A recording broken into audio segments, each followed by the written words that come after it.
Assalamualaikum warahmatullahi wabarakatuh. Ketemu lagi di channel Indra Edu.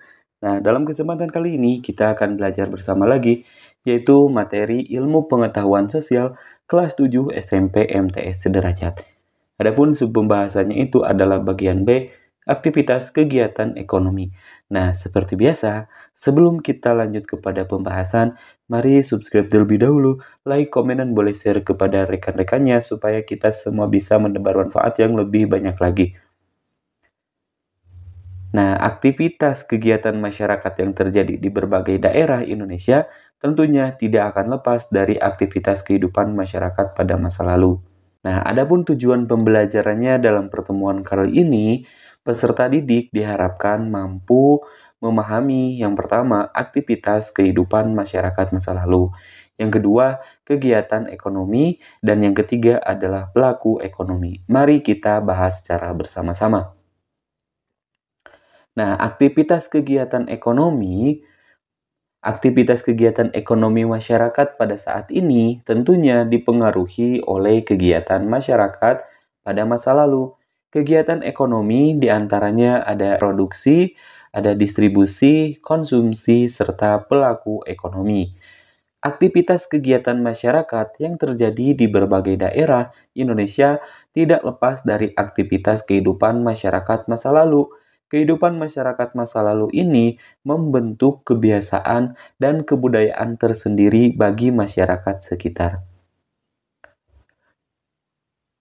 Pengertian dari kegiatan ekonomi. Nah, kegiatan ekonomi adalah segala bentuk aktivitas yang dilakukan oleh individu atau juga kelompok untuk memenuhi kebutuhan hidup, baik itu kebutuhan primer, sekunder, dan tersier. Aktivitas ini mencakup 3 bidang, yaitu bidang produksi, bidang distribusi, dan bidang konsumsi yang saling berkaitan. Aktivitas kehidupan masyarakat pada masa lalu. Nah, aktivitas kehidupan masyarakat pada masa Hindu-Buddha. Lokal jenius yang dimiliki oleh leluhur bangsa Indonesia dapat menjadikan budaya asli mereka tidak serta-merta hilang. Mereka memadukan unsur-unsur budaya dari luar dengan budaya yang telah ada dan hidup dari generasi ke generasi. Belum dapat dipastikan secara pasti bagaimana kemudian budaya India, terutama agama Hindu dan Buddha, dapat menyebar di Indonesia atau pada masa tersebut terkenal dengan sebutan Nusantara.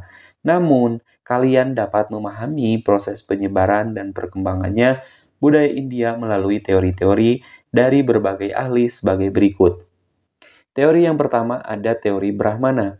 Nah, dalam teori Brahmana mengatakan bahwasanya agama Hindu masuk ke Indonesia dibawa oleh Brahmana karena Brahmana adalah kasta yang memahami dengan benar kitab Weda dan bertanggung jawab untuk menyebarkan agama Hindu.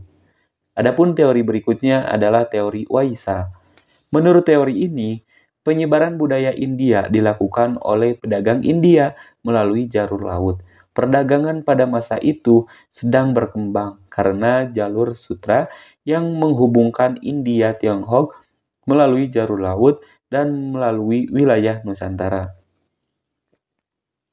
Teori yang ketiga adalah teori kesatria. Nah, menurut teori ini, agama Hindu masuk ke Indonesia oleh para prajurit India yang ingin menaklukkan Nusantara. Mereka melakukan penyebaran agama Hindu melalui penaklukan wilayah atau prajurit yang melarikan diri setelah kalah perang. Teori yang keempat adalah teori arus balik. Nah, berdasarkan teori ini, penduduk Nusantara yang ulung dapat berlaut melakukan interaksi di negeri India dan pulang ke Nusantara untuk menyebarkan agama Hindu yang mereka pelajari. Nah, itulah beberapa teori yang mengatakan asal mula penyebaran agama Hindu Buddha gitu ya ke Nusantara. Tentunya dari keempat teori tersebut itu berbeda-beda. Ada yang menyatakan disebarkan langsung oleh India, ada pula penduduk Nusantara yang berkunjung atau melakukan interaksi di negeri India gitu ya. Nah, itulah beberapa teori tentang masuknya agama Hindu Buddha ke Nusantara. Yang berikutnya adalah aktivitas kehidupan masyarakat pada masa Hindu-Buddha dipengaruhi oleh beberapa kerajaan. Kerajaan yang pertama adalah Kerajaan Kutai Martadipura, yaitu gerbang masa sejarah Nusantara. Nah, pada salah satu yupa diketahui bahwa raja yang memerintah adalah Mulawarman, anak dari Aswawarman, cucu dari Kudungga. Menurut para ahli, nama Kudungga bukan nama Sangsakerta dan dimungkinkan bahwa nama tersebut adalah asli Nusantara. Sementara nama Aswawarman disebut sebagai pembentuk keluarga atau Wamsakarta. Kerajaan yang kedua adalah Kerajaan Tarumanegara, penanda peradaban sejarah Nusantara di Pulau Jawa. Pada sekitar tahun 400 sampai dengan 500 Masehi, di Jawa Barat terdapat Kerajaan Tarumanegara. Raja yang berkuasa adalah Purnawarman. Kerajaan Tarumanegara diidentifikasi dari berbagai penemuan dari prasasti di Ciaruten, kebun kopi, jambu, pasir awi, Muara Cianten atau di Bogor, dan Tugu Cilincing di Jakarta. Kerajaan yang ketiga adalah Kedatuan Sriwijaya, sang penguasa perairan Nusantara. Sriwijaya merupakan bentuk kekuasaan dengan sistem kedatuan. Kerajaan Sriwijaya merupakan kerajaan termegah yang ada di Indonesia pada abad ke-7.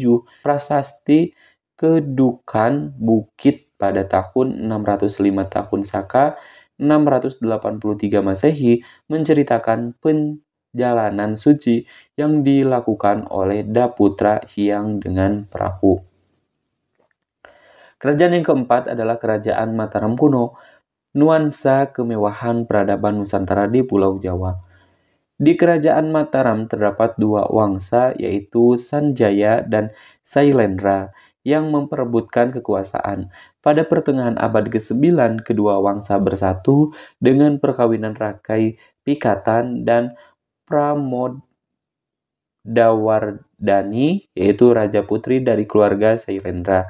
Bukti dari persatuan keluarga tersebut adalah Candi Plasowan. Kerajaan yang berikutnya yaitu Kerajaan Singasari, pendiri dinasti penguasa Nusantara. Raja pertama Kerajaan Singasari adalah Ken Arok. Kitab Pararaton dan Negara Kertagama menyebutkan Ken Arok semula anak orang biasa dari desa Pangkur. Ia lahir dari seorang anak petani yang kawin dengan dewa. Setelah itu, ia diangkat anak oleh seorang pendeta dan mengabdi di Tumapel. Kerajaan yang keenam adalah Kerajaan Majapahit, supremasi kejayaan Nusantara. Raden Wijaya merupakan pendiri dari Kerajaan Majapahit. Raden Wijaya terkenal dengan raja yang tegas dan bijaksana. Raden Wijaya wafat pada tahun 1309 dan dilanjutkan tahtanya oleh Jayanegara. Pada pemerintahan Jayanegara, Majapahit banyak diterpa kesulitan dalam negeri. Pemberontakan terjadi karena ketidakpuasan politik. Jayanegara wafat pada tahun 1328 Masehi. Nah, yang berikutnya adalah aktivitas kehidupan masyarakat masa lalu dalam kehidupan masyarakat masa Islam. Islam masuk ke Nusantara tidak langsung dari Arabia, tapi melalui ajaran tasawuf yang dikembangkan di India. Daerah yang menjadi asal mula ajaran tasawuf adalah Gujarat. Islam masuk dari Gujarat ke Samudra Pasai pada waktu abad ke-13 Masehi.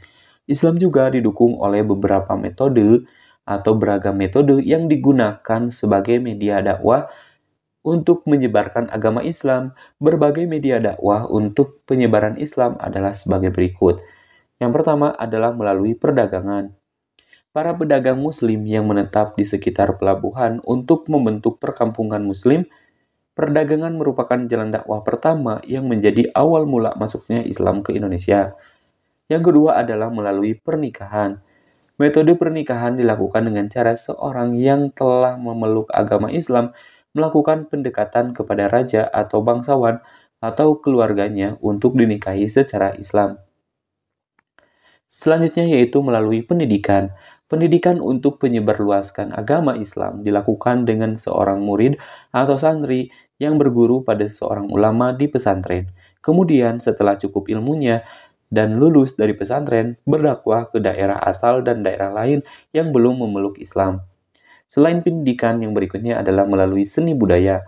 Seni budaya yang cukup sering digunakan oleh ulama dan wali dalam mendakwakan Islam adalah dengan pagelaran wayang, upacara saketan, seni pahat, seni ukir, seni tari, seni musik, dan seni sastra. Yang berikutnya, selain seni budaya, ada melalui dakwah. Metode dakwah cukup sering dilakukan oleh seorang wali dan ulama. Yang terakhir, melalui tasawuf.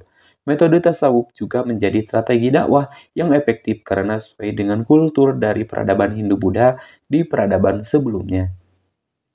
Nah, pada masa Islam, sumber sejarah banyak mendukung dan membuktikan mengenai keberadaan kerajaan Islam. Kerajaan Islam di Indonesia mempunyai pengaruh yang besar dan masih dapat terasa hingga sekarang.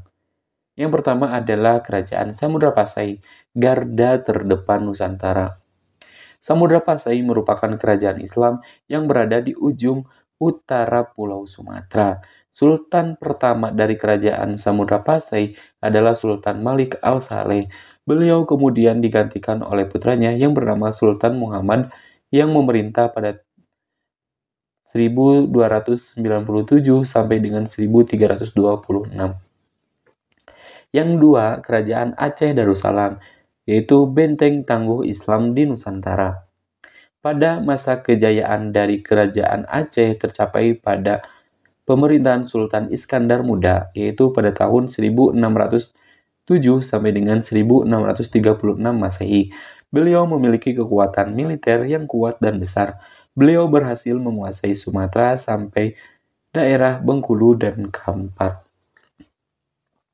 Kerajaan yang ketiga adalah Kerajaan Demak, yaitu sebagai tunas supremasi kejayaan Nusantara.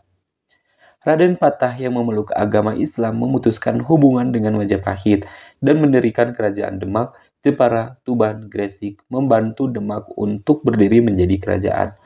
Kerajaan yang keempat adalah Banten, garda Pulau Jawa. Banten dikuasai oleh Fatahillah atas nama Sultan Demak. Seluruh pantai utara sampai dengan Cirebon merupakan daerah yang dikuasai dengan tujuan digunakan untuk kepentingan perdagangan dan memperkuat kedudukan Banten. Yang kelima, Makassar, yaitu simbol kegigihan Nusantara melawan supremasi asing. Daerah Makassar memasuki era peradaban Islam pada awal abad ke-17. Dua penguasa dari kerajaan kembar Guatalo menjadi pemeluk agama Islam pada tahun 1605. Yang keenam, Kerajaan Mataram, pewaris supremasi Nusantara dari Jawa bagian selatan. Sutawijaya yang bergelar Penambahan Senopati mengangkat dirinya sendiri menjadi Sultan Mataram. Yang ketujuh, Ternate Tidore, emas dari timur Nusantara.